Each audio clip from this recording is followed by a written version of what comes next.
What's up everyone, welcome back to the Durbin Compound. So tonight we have a new change of venue for you. I haven't been out here creating any videos, doing any content out in the garage in probably a year now. So this video came about from a viewer of mine, Jayson, that's exactly how it's spelled, Jayson. Brought this comment, or made a comment yesterday on a video, and I thought I would go through and explain it. So some of you might encounter this problem with your Milwaukee Packout rolling toolbox, and we're going to show you today exactly how to tighten up the wheels, how to get a little less wobble out of them, and hopefully come up with a good solution. Maybe even Milwaukee will start doing it.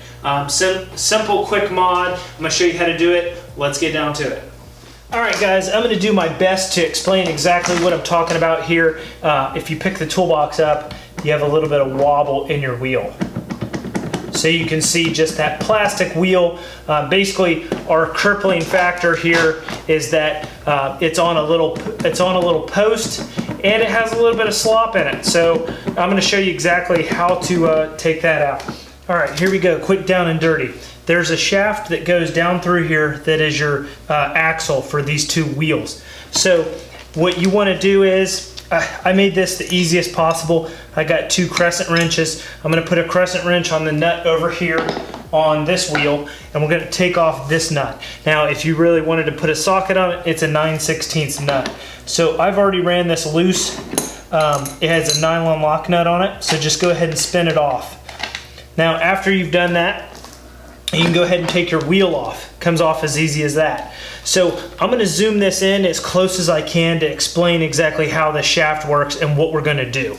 Okay, so as you can see here, there's a little bevel here that kind of stops this this wheel. So your bearing is basically just riding up and stopping on this little bevel here.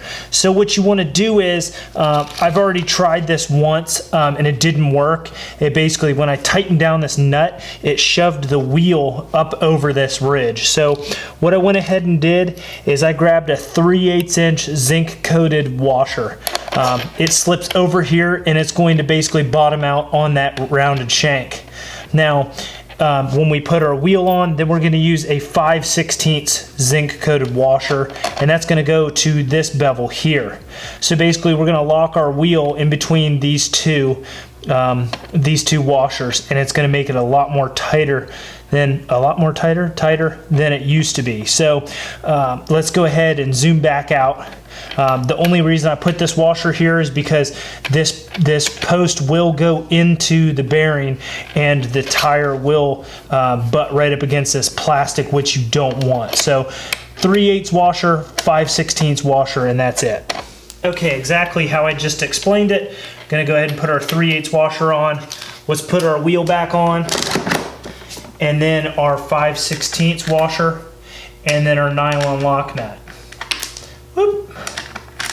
Come on. All right, so our nylon lock nut goes back on. Remember, I'm holding the other side of the axle.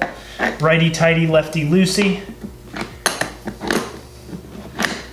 So tighten it down to where there's no longer any slop in the washer.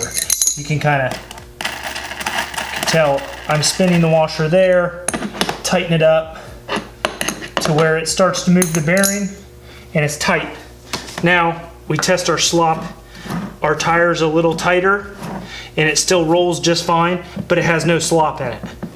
So boom, there it is. Now we're going to repeat the process on the other side. Alright guys, that was a quick down and dirty video on how to do that little modification to your Packout wheel.